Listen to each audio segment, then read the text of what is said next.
Hello guys, good evening. Ito na yung ating gulay guys. Ito na. Andito na si Gabi, si sigarilyas, si kalabasa, nandito na. Tapos ilagay ko na si okra. Teka guys, ilagay natin si onion.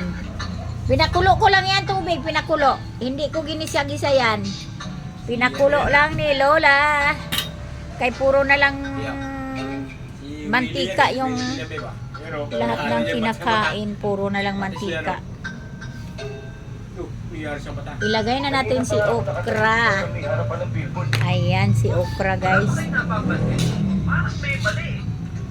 Ayan, ayan na ang okra. Andyan na si kalabasa, si Gabi, si sigarilyas, si okra. Ayan, pakuluin na lang natin ng kaunti bago natin ilagay si dahon. Ayan.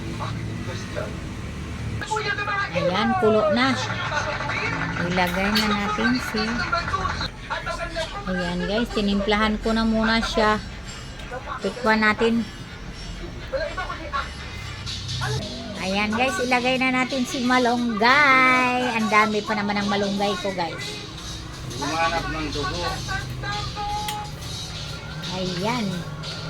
Wow, ang daming malunggay. Oh, ang dami laman ito.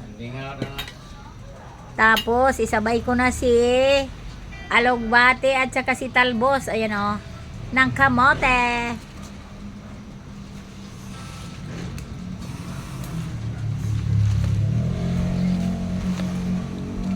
Ang daming dahon ko guys.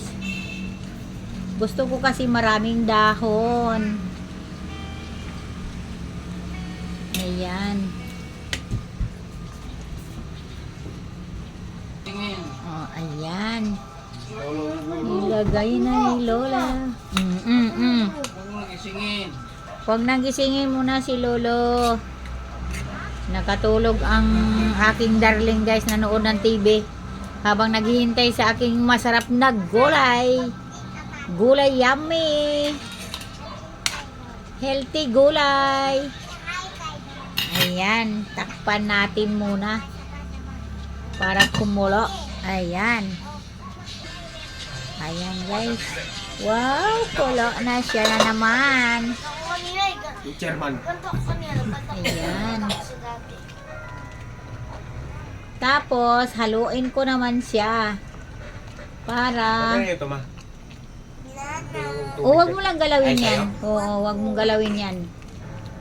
Haluin natin para maghalo. Sige na, gawa ka na dyan. Ako nang bahala dito. Aray, init man di ay. Init pala guys. Ayan guys. Minute na lang guys. Pwede nang kumain. Ready to serve na guys. Regime. Ayan na, pwede nang kain. Oo, luto na siya. Kain na tayo. Kain na tayo kay luto na yung utan nga. Minuto Na. Utan Bisaya guys, utan. Gulay Bisaya. Pero masarap. Oo, sarap, yummy. Thank you for watching. Masarap. Sarap. Masarap pa sa baboy. Oo, ayan guys. Ayan, thank you for watching.